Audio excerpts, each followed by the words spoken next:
Hey, hey, check 1 2 1 2, check. Check camera check. We good? Camera check 1 2 1 2. Hey, hey.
Good evening, ladies and gentlemen. Welcome to the Nixon Library.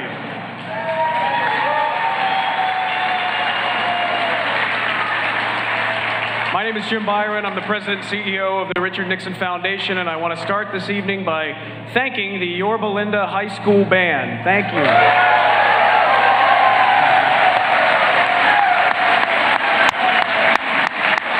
I'd also like to welcome three members of the Board of Directors of the Richard Nixon Foundation: Steve Craig, Larry Higbee, and Sandy Quinn. Thank you for being here.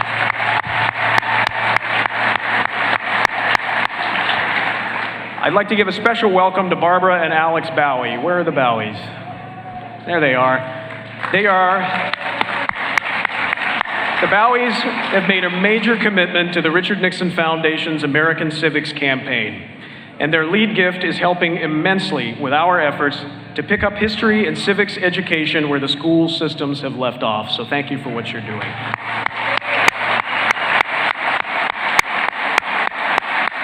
I'd like to welcome Mayor Gene Hernandez of the great city of Yorba Linda. Thank you for the city's partnership. And I know there are a number of friends from the New Majority in the audience today, a member of the Nixon Foundation's Presidential Partners Corporate Sponsorship Program. So to all from the New Majority, thank you for your partnership. I'd like to extend a welcome to our President's Council, Associates Club, and Nixon Society annual members and new members, of which I know there are a number of new members in the audience tonight. The proceeds raised from membership enable programs like tonight's to happen. I invite you to explore fully tax-deductible membership giving options to support the Richard Nixon Foundation and stay involved by visiting us online at nixonfoundation.org. I am now going to take advantage of the fact that I have a nearly 900-person captive audience to let you know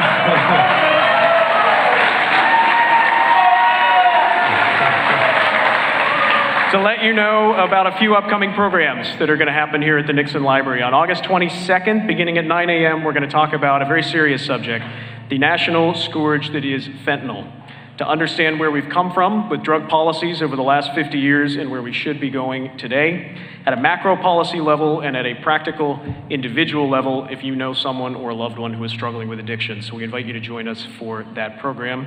August 23rd, join California's great former Governor Pete Wilson in this room at 5 p.m. for a watch party to watch the presidential debate.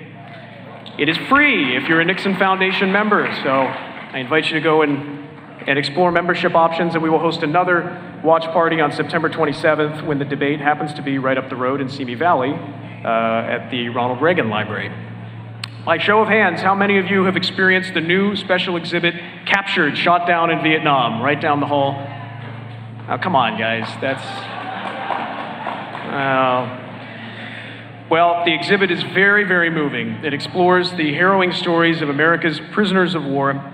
We've stood up this exhibit only for a limited time because this year marks the 50th anniversary of the end of American involvement on the ground in Vietnam and the repatriation of the nearly 600 POWs that came home in 1973.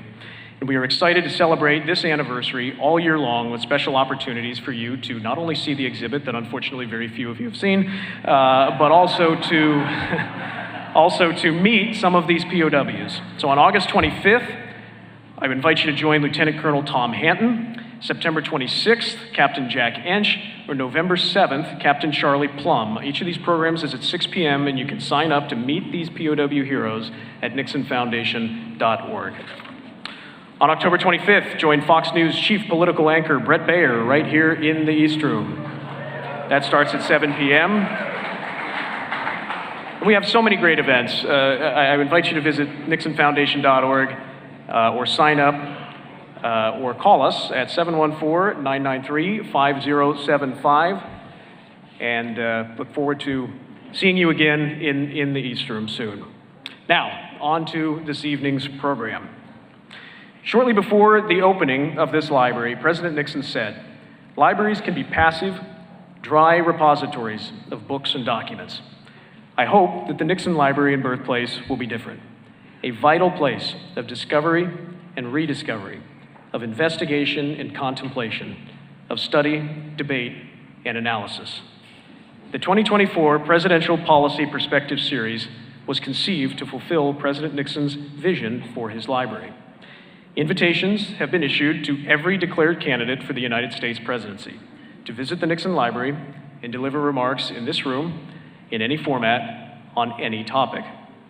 Tonight, we welcome Mr. Vivek Ramaswamy, a candidate for the Republican presidential nomination. Mr. Ramaswamy is a business leader.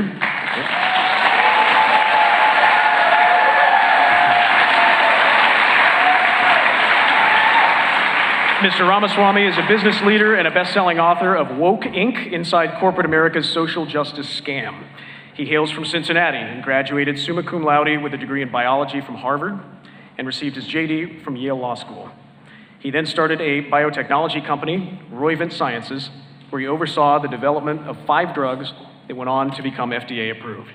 In 2022, he founded Strive, an Ohio-based asset management firm. He lives in Columbus with his wife, Apurva, and their 2 sons. He announced his candidacy for the Republican nomination for the presidency in February of 2023, and it is my pleasure to welcome him to the Nixon Library this evening. Please welcome Vivek Ramaswamy.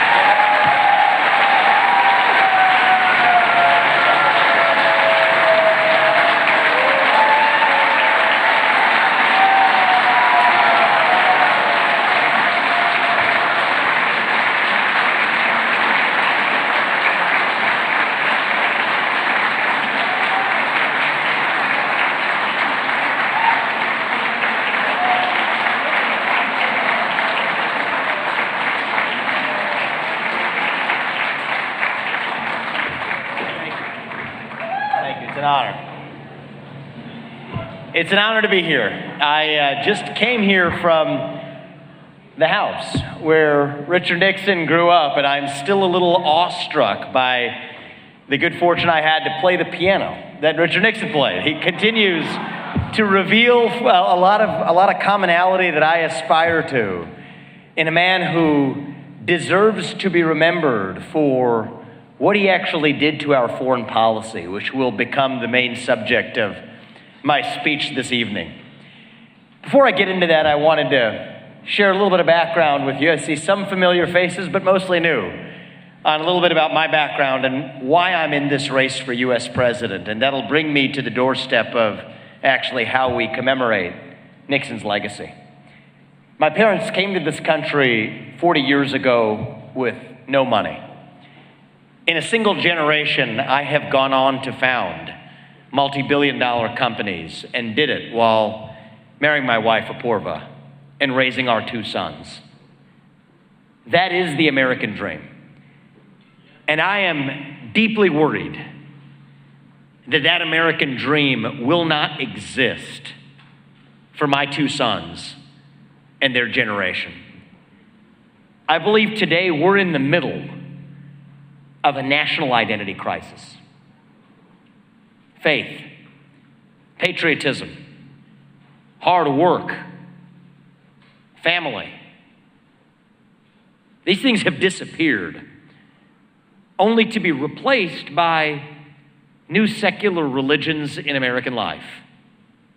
Wokeism, transgenderism, climatism, COVIDism, globalism, depression, anxiety, fentanyl, suicide.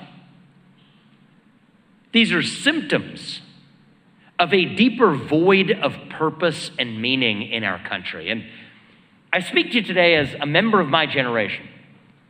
I'm 38 years old.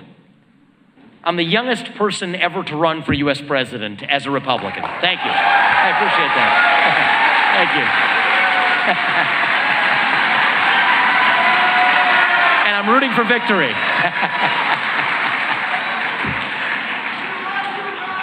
Thank you. And I'll tell you what's going on in our generation, right? Millennials, what's going on with the millennials? We are hungry for a cause.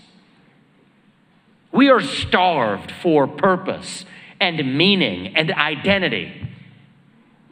At a time in our national history when the things that used to fill our void, faith, patriotism, belief in God, nation, the things we talked about, when those have disappeared, that leaves a moral vacuum in its wake. And I think that that presents our opportunity. I'm not speaking to conservatives, I'm speaking to Americans. That is our opportunity to step up and to fill that void with a vision of what it means to be an American today. You ask people my age that question, what does it mean to be an American? Try it. You get a blank stare in response, like a deer in the headlights reaction. That is the vacuum. That is the void. And for a long time, especially in the conservative movement, we have been running from something. Now is our moment to actually start running to something. To our vision of what it means to be a citizen of this nation. What does it mean to be American? To me, it means we believe in the ideals that set this nation into motion 250 years ago. Ideals like meritocracy and the pursuit of excellence. The idea that you get ahead in this country not on the color of your skin, but on the content of your character and your contributions. That is why I've said I will end affirmative action in America. It's been a cancer on our national soul, and we are done with it. What does it mean to be American? It means we believe in the rule of law. I say this as the kid of legal immigrants to this country. We should be open to immigrants like them. But your first act of entering this country cannot break the law. That is why we will use our own military not to secure somebody else's border somewhere else, but to secure our own southern border in this country, in the United States of America. What does it mean to be an American? It means we believe in this radical dream that our founding fathers had 250 years ago. It means we believe in a radical dream that Richard Nixon had half a century ago, a radical dream that I have as a citizen today, that the people who we elect to run the government ought to be the ones who actually run the government, not the deep state managerial bureaucracy that actually runs the show today. That is why I've said that, you know what, if I can't be your president for more than 8 years and collect a paycheck from you all, the hardworking taxpayers, for that long, which I think is a good thing, then neither should any of those federal bureaucrats reporting into me either. 8-year term limits for the bureaucracy over civil service protections. That is what it means to revive accountability in government. If there are government agencies that should not exist, or which have become so corrupt that they have abandoned their original purpose, from the FBI to the IRS to the ATF to the CDC to the Nuclear Regulatory Commission to the U.S. Department of Education, we will not just reform them, we will get in there and shut it down. That is how we revive the integrity of a constitutional republic. These are not Democrat ideas or Republican ideas. These are not black ideas or white ideas. These are fundamentally American ideals that we fought a revolution for in 1776, where we said we the people create a government that is accountable to us, not the other way around. That we the people settle our differences through free speech and open debate in the public square where every citizen's voice and vote counts equally. Not in the back of palace halls in old world England, not in the back of palace halls in the back of a 3-letter government agency building in Washington, D.C., or BlackRock's corner office on Park Avenue in Manhattan. We the people settle these differences in a republic. The thing that motivates me is that, you know what, November 2024, that is not a destination. That is the starting line. The destination for us in our next leap will be January 2033, when I leave office. And we drop the mic. I'll tell my 2 sons, my older son, he won't even be in high school yet. I want to tell them what we actually did. I want to tell you all, what did we actually do?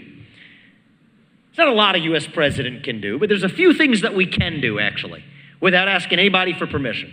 I will tell you that we no longer have 4 branches of government. We're back down to 3. Okay, that we laid off properly 75% of the federal employee headcount in Washington, D.C. 75% can go home and find honest work. I will tell you that we are no longer dependent on our enemy, Communist China, for our modern way of life. We are independent in the United States of America. I will tell you that our economy is once again growing at the fastest rate in the developed world because we embrace capitalism instead of apologizing for our growth.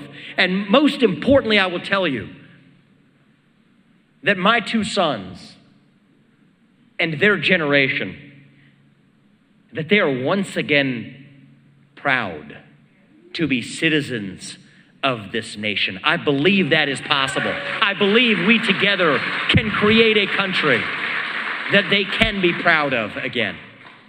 For a long time, we have been taught, I've been taught, grew up into it for the last 20 years, to celebrate our diversity and our differences. So much that we forgot all of the ways that we are really just the same as Americans, bound by a common creed that set this nation into motion 250 years ago. I believe deep in my bones those ideals still exist, and I believe that we together can revive them. E pluribus unum. From many, one. That is the dream that won the American Revolution. That is the dream that reunited us after the Civil War. That is the dream that won us 2 world wars and the Cold War. That is the dream that still gives hope to the free world. And if we can revive that dream over group identity and victimhood and grievance, then nobody in the world, not a nation, not a corporation, not a virus is going to defeat us. That is what American exceptionalism is all about. And that is what we will revive to save this great nation. And the way we do it, thank you. The way we will do it is by remembering the great men and women that led us 250 years in to get here. One of those great men was none other than the man who we commemorate in this library today, Richard Nixon. He's misunderstood. I think he is by far, by and away, the most underappreciated president of our modern history in this country, probably in all of American history.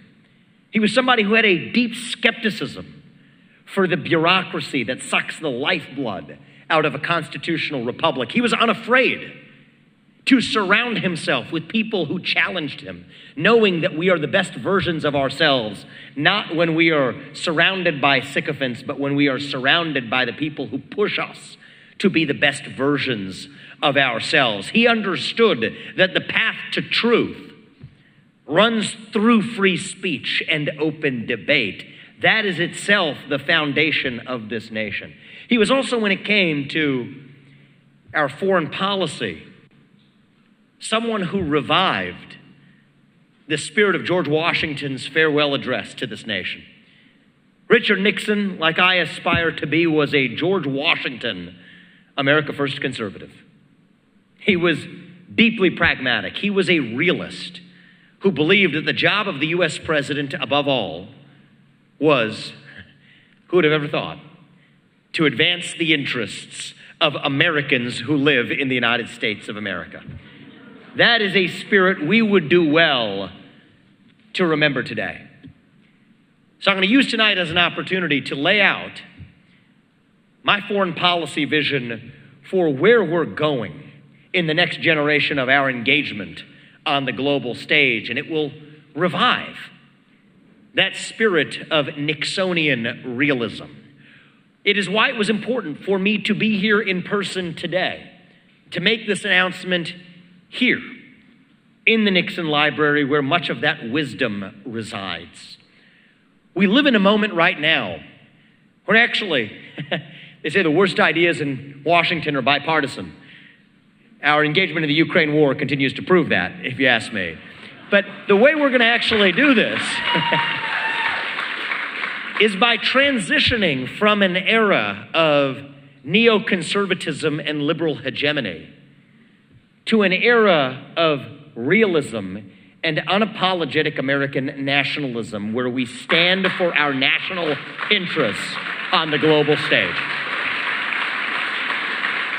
The North Star of my foreign policy will be the modern Monroe Doctrine, combined with Nixon's doctrine. The Nixon doctrine was that other nations have to be the first protectors of their own national security. I agree with that.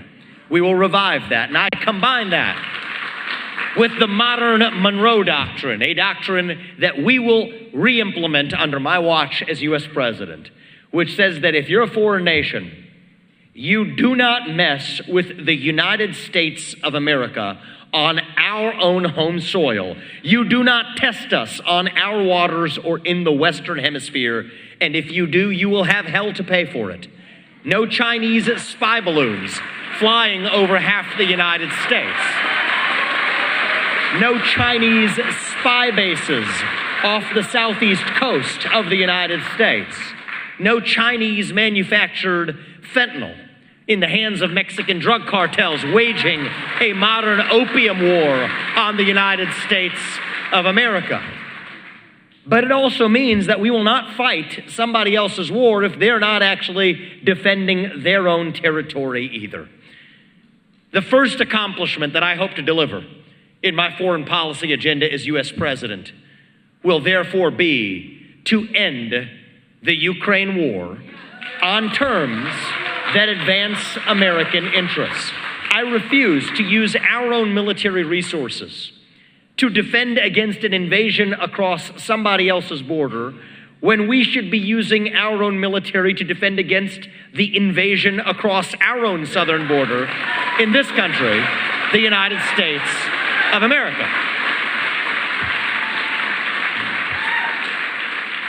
And in ending that war, I will borrow from none other than our main man tonight, Richard Nixon, who traveled in 1972 to China to pull a maneuver that only he could have pulled off. Nobody else other than Richard Nixon could have done it, because it was his own vision.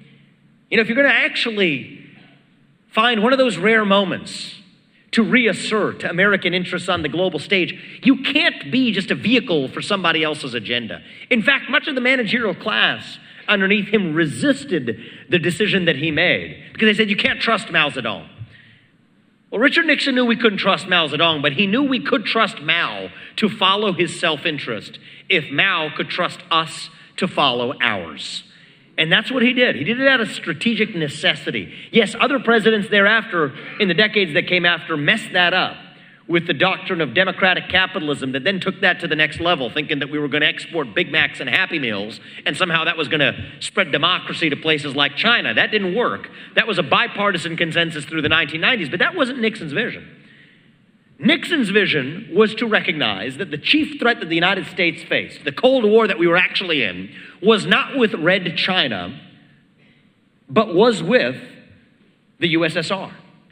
And he recognized that Mao was in a strategic relationship with Brezhnev, with the USSR at the time, that posed together an alliance that truly threatened American interests on the global stage. And so he did what he needed to do.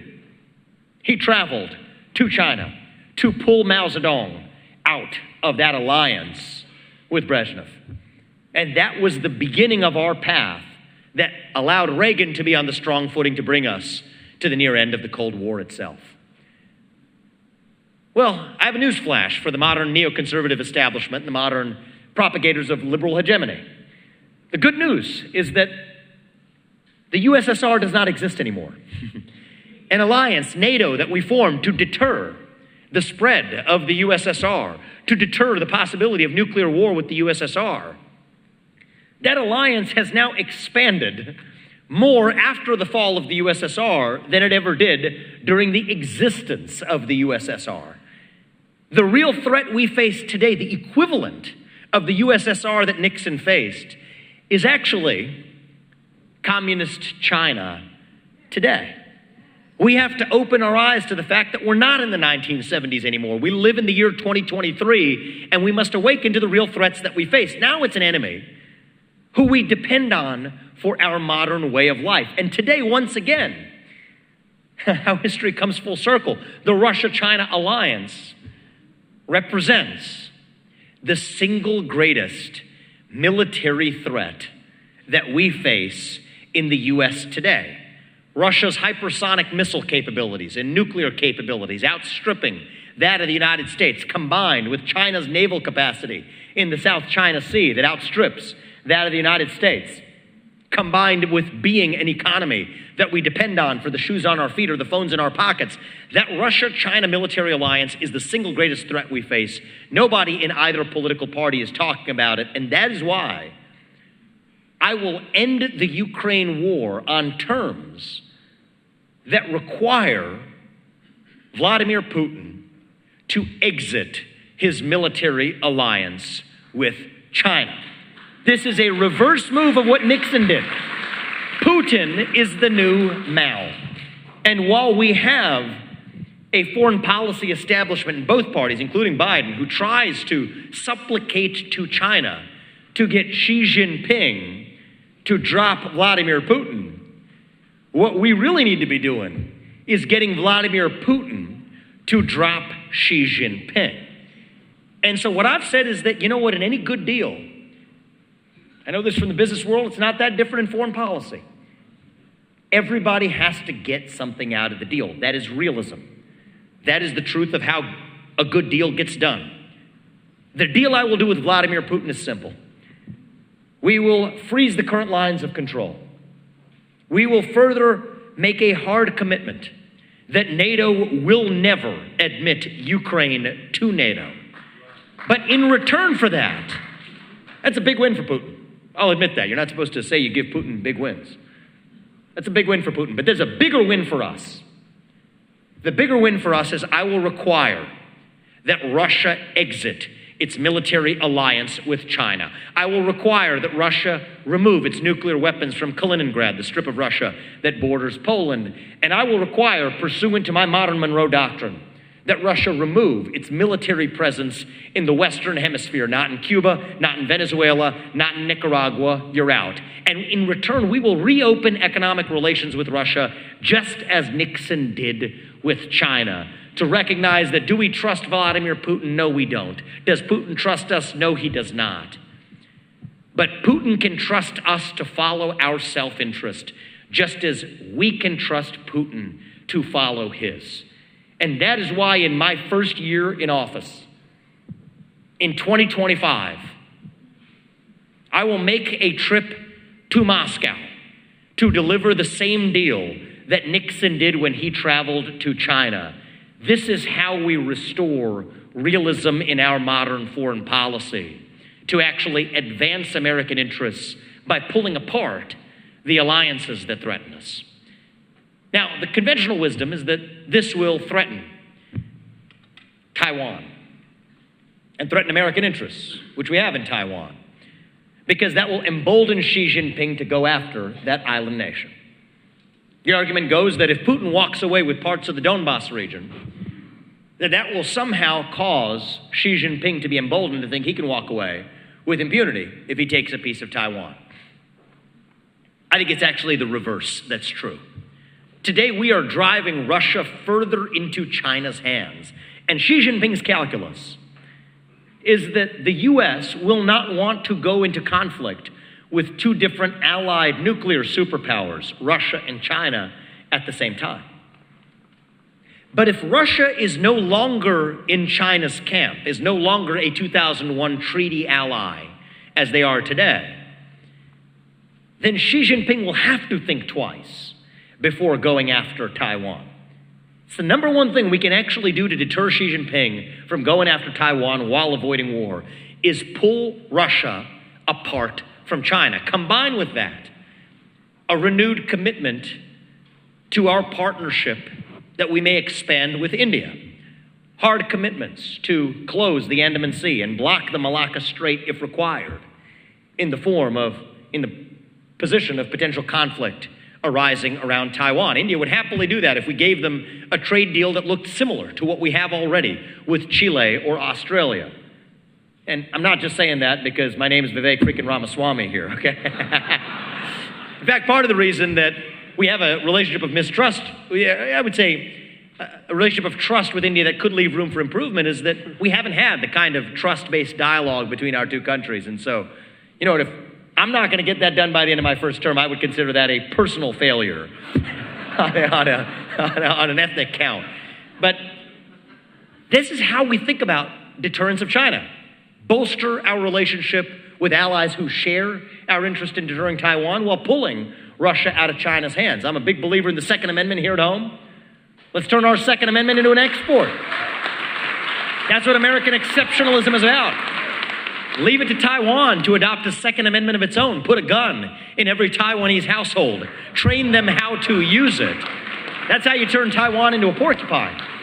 This is how you deter China. But why is it in our interest then to deter China from going after Taiwan if we're not doing the same with respect to Russia and Ukraine? The answer is it comes back down to American self-interest. Taiwan is responsible for the leading-edge semiconductors that power our modern, technologically facilitated lifestyle. Probably these lights that are shining in my face, the phones in our pockets, the computers that we type up our notes on, those cameras that are recording me in the back. These are powered by leading-edge semiconductors that come from this tiny island nation off the southeast coast of China. I think it's regrettable that we got to a place where our modern way of life depends on that island nation, but that remains a fact. Which is why I've said that we will move from our, I believe, inexplicable posture of strategic ambiguity with respect to Taiwan in my first year to a position of strategic clarity, where I will be clear with China and with Taiwan that we will defend Taiwan if China invades Taiwan before we have semiconductor independence in this country. I will lead us, I hope by the end of my first term, to semiconductor independence in this country. By 2028, I believe it is possible in the United States of America. And thereafter, we will be very clear that after the U.S. achieves semiconductor independence, our commitments to send our sons and daughters to put them in harm's way will change after we've achieved semiconductor independence. These are naked views that you're not supposed to share in public. Right? These are the things you're supposed to keep in a hush-hush format, sweep under the rug, to know that you kind of mean these things, but you don't actually say them. I actually believe it is in our interest to unapologetically state to the world what I will state to you all at home, that it is my moral obligation as the next U.S. president to stand for the interests of Americans here in the homeland without apologizing for it. When I tell the rest of the global leaders that I mean it, they will know they can trust us. And it's not really credible to say that we're going to defend democracy selectively when the democracy of the day we're defending is a nation that has banned 11 opposition parties, goes after religious minorities and churches, and has consolidated all media into one state media arm. That's Ukraine, if you weren't wondering. It doesn't make sense, right? But if we say that, no, we're going to be very honest. Our engagement outside the Western Hemisphere will be limited to the circumstances where it actually advances U.S. interests. Then that puts Taiwan on notice that a nation that's supposedly at threat of annexation is now spending less than 2% of its GDP on its military. It better step that up to 4% by 2028, which is where it'll need to be to have a chance of defending itself. It'll put China on notice to say that, you know what, you have some nationalistic unfinished business from 1949 when Mao Zedong and Chiang Kai-shek had at it. But you will not mess with the United States and our interests by holding an economic gun to our head, by taking a shot for going after that island, until we have semiconductor independence in this country. This is how we smoke out realism, revive Nixonian realism in the modern day. Revive George Washington's vision of what it means to put the interests of this nation first. This is an uncomfortable shock to the modern bipartisan foreign policy establishment. I'm an outsider. That is what I believe it will take to turn our foreign policy establishment back upside down where it belongs. That is what it will take to get our NATO allies who spend, more than half of whom, less than the 2% they're obligated by treaty to actually spend on their own national defense. That is how we restore sanity to a world in which we represent 36% of our allied GDP while spending 61% of our allied defense. This is not the stuff of advancing American interests, but it will take an outsider with a fresh perspective to actually restore American interests in our own foreign policy. What I will say in closing before opening this up to a few questions tonight is that I reject the other bipartisan consensus in Washington, D.C. It's the flip side of the same one that has us continuing to send $200 billion to a nation around the other side of the world that we have no interest in. The flip side of that is an assumption embedded in there that Republicans and Democrats alike will agree to today. The assumption that we are a nation in decline. The assumption that we're at the tail end of the Roman Empire and that we have to puff our chest to project a self-confidence that does not exactly exist here at home. I don't believe we have to be like ancient Rome. I don't believe that we have to be a nation in decline. The truth is, I think what we really are is a nation that's just a little young, going through our own version of adolescence, figuring out who we're really going to be when we grow up.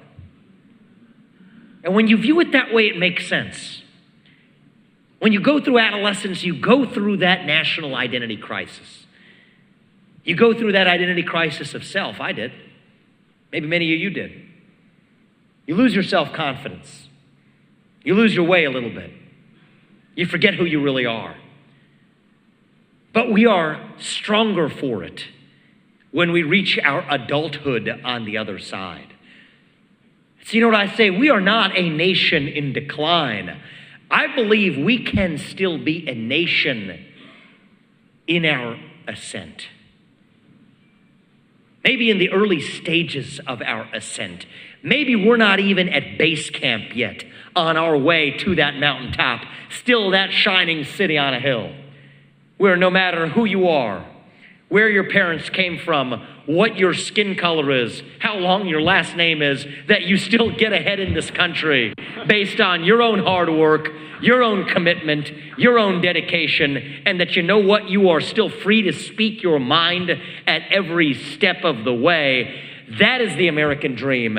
That is what we are running to. That is how we revive our strength at home so that we may set an example of what is possible for the rest of the free world. That is our obligation to the world, to be strong at home. That is what I will revive as your next president. Thank you all. God bless you. God bless your families. And God bless our United States of America. Thank you. Thank you. I appreciate it, guys.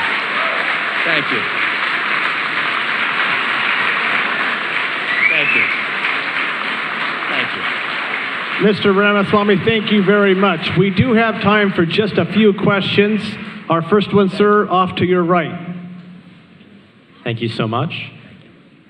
Your writings on stakeholder capitalism are more relevant than ever today. Given the rise of supranational institutions like the World Economic Forum, how would you recommend the U.S., on the one hand, balance maintaining its soft power with respect to relationships, and on the other hand, ensure first and foremost that our own economic interests are represented on the international stage? Yeah, well, I have a very practical answer to that question, and then I have a deeper answer of what's at stake. My practical answer is if it comes in an acronym, FTC, SCC, FBI, DOJ, WEF, WHO, NATO, UN, we may have good reasons to be skeptical of the purpose of any acronymized institution. I say that only half flippantly, okay? The truth of the matter is what's at stake in the debate about stakeholder capitalism. This idea that businesses and multilateral institutions should look not only after their own institutional purpose, but also should solve other societal problems at large, from global climate change to systemic racism in the West. It's really a 1776 question, actually. Because the basic premise is that we, the people, cannot be trusted to solve existential questions like climate change, that we get it wrong, that we'd burn in a planet entering an ice age, which is what they said during Richard Nixon. That was going to happen, actually. We were going to have global climate change, they said during Nixon. Time magazine and Newsweek covers around that time said that that's what's going to happen unless we stop burning fossil fuels. Now they say we're going to heat ourselves to death if we keep burning fossil fuels. They say that we, the people, can't be trusted with those questions. So business leaders and government leaders and three-letter acronym institutions have to work together, dissolving the boundaries between the public and private sector, dissolving the boundaries between nations to work together towards the global common good. We fought a revolution in 1776 that said no to that vision. We said that for better or worse, and this is a crucial part of that, for better or worse, the way we do it on this side of the Atlantic, on this side of 1776, is that we do trust the people to sort out our differences through free speech and open debate in the public square where every citizen's voice and vote counts equally. That is how we do it. And so what we see today is that old ugly monster rearing its ugly head again. That old world European version that distrusted the public. That's what's at stake, is our sovereignty itself. From the WHO to the UN, it is fundamentally skeptical of sovereignty, especially the sovereignty of a nation founded on rejecting that monarchical vision. And I think that the deeper question to ask is not what comes from the outside that causes us to cede our sovereignty, but what is it inside each of us that makes us want to bend the knee? That's the real question. When the Israelites escaped the Pharaoh, they're wandering the desert, lost in the wilderness, finding their way to the promised land, but they couldn't find it. What did they say? We want to go back and be ruled by the Pharaoh. So the real question for us to ask, as much as I have been a chief critic of the multinational, international institutions that are impeding on the sovereignty of the United States, from ESG to stakeholder capitalism to whatever new label they come up with. Yes, these are top-down forces, but their trick only works if we ourselves are willing to bend the knee. And I think that when it comes to the global climate religion in particular, that's the real question. What is it that makes us want to bend the knee? They can't take our sovereignty. It'll have to be up to us to give it to them. And my view is that we have to fill that vacuum of purpose with our own vision of what it actually means to still be a citizen of this nation, not some nebulous global citizen fighting climate change. No, a citizen of the United States of America. And to say that is true, that means something to me, and I will stand for my sovereignty and the sovereignty of my nation.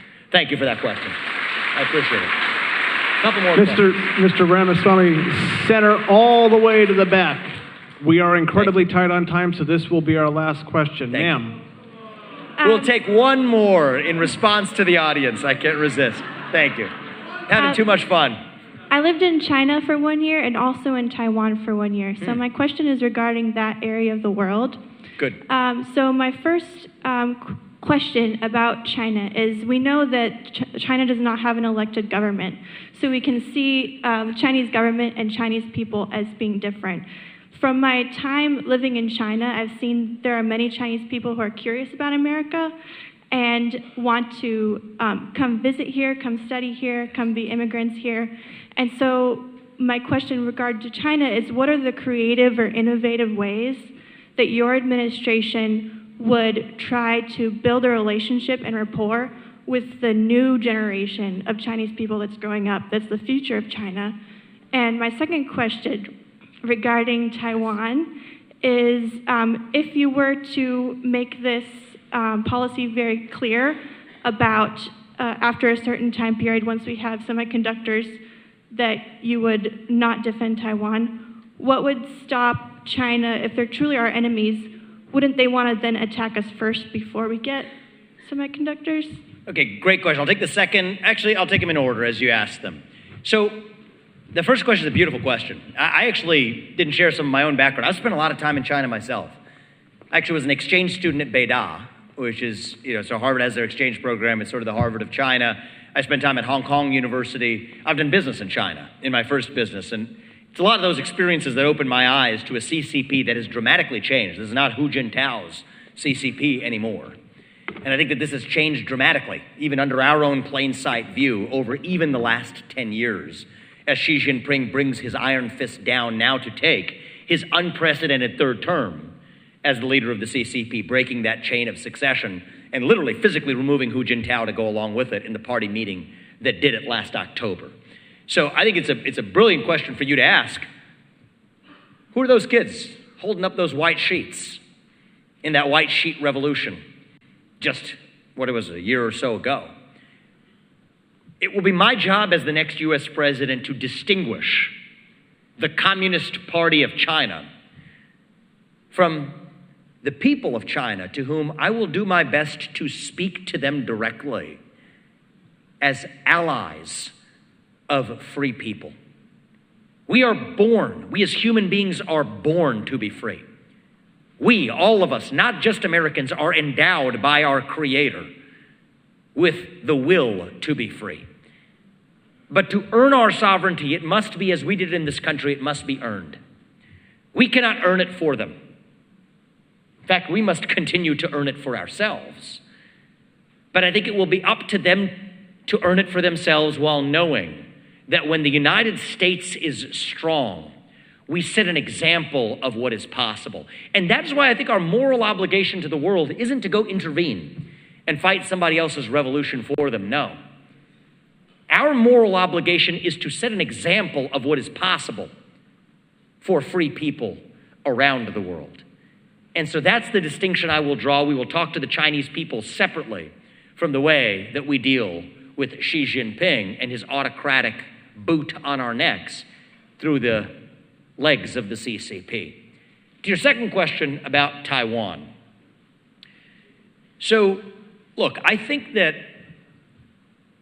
there's a real opportunity for us to put China and Taiwan on notice of exactly what our intentions are.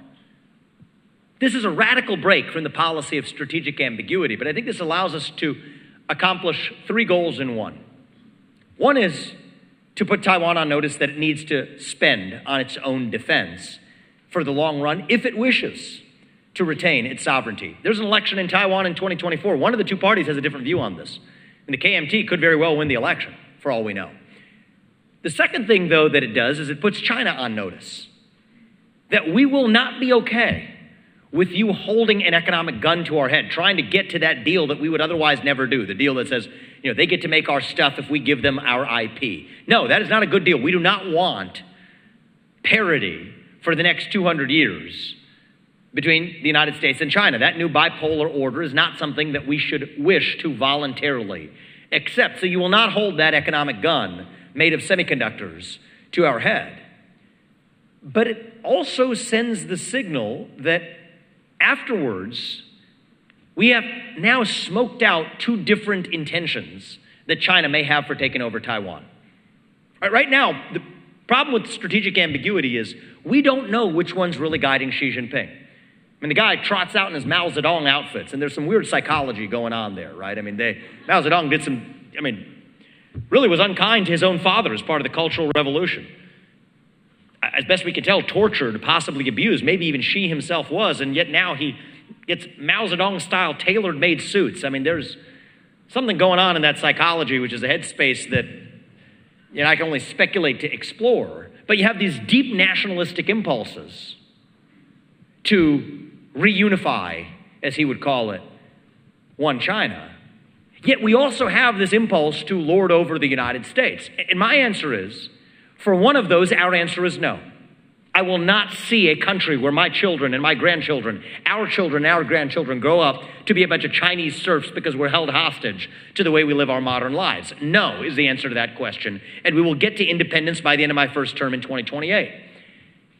But if the second motivation is really what remains and guides him, to close off the unfinished business of the Chinese Civil War dating back to 1949, well, look, I think that it is preferable that we still deter that from happening by way of alliances with India and preparing Taiwan to stand for its own security interests, and Japan, which will further be threatened in this scenario. But I will not send our sons and daughters. I'm certainly, in the current facts, not inclined to be in a position to say that we will send our sons and daughters and our troops to fight for that purpose if we've already achieved the more important purpose that advances American interests. I recognize that probably in the news cycle tomorrow, this discussion will be treated very unkindly, just because it is a shock to the system. You're not supposed to do it this way. But I believe we live in a moment where if we are clear about our actual interests, we will actually command a greater credibility in drawing red lines that other nations will dare not cross because they know they can actually trust us, rather than the smoke and mirrors of liberal hegemony, which has not worked in this country for the last 25 years. I promised I would take one more question. I will take one last question, and then we will. Sir, off to your left right here. Thank you. Hi, sir. My name is Parker. I'm 21 years old. My question... 21? 21, yeah. Good for you. Big guy. I like that. Appreciate it. You football player? What do you do? In high school, yeah. High school football player? I like that. All right, yeah. That's good. My question is kind of related to the younger generation, which is one thing that my generation is really frustrated by is how unproductive our government is. And makes a couple of us, man. Right. 2 generations included. And you have some very bold ideas, and I agree with a lot of what you say. My question to you would be, what would you do as president to ensure that you break down those partisan walls that are keeping our government from actually advancing our interest as a country? Yes. So this is the choice we face in this election, actually. We're on a night where we're scaring a lot of people, so we might as well keep on going with this.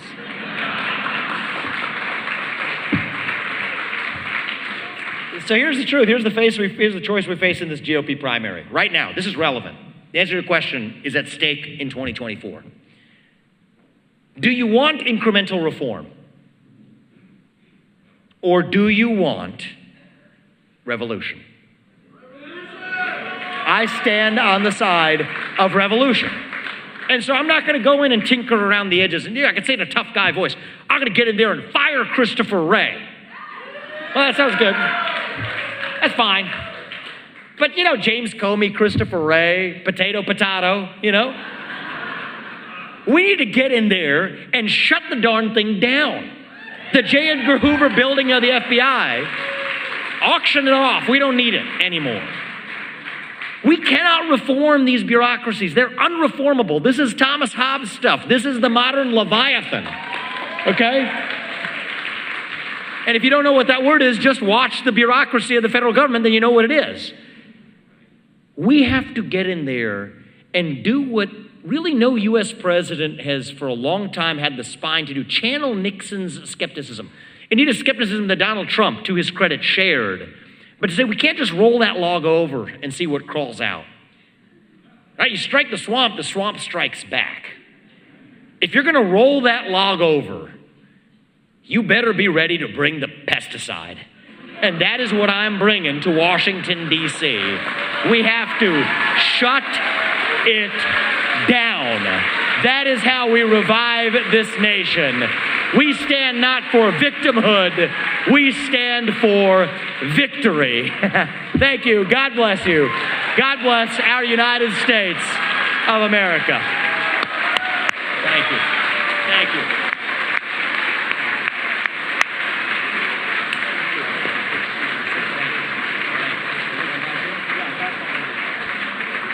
Ladies and gentlemen, thank you very much for coming.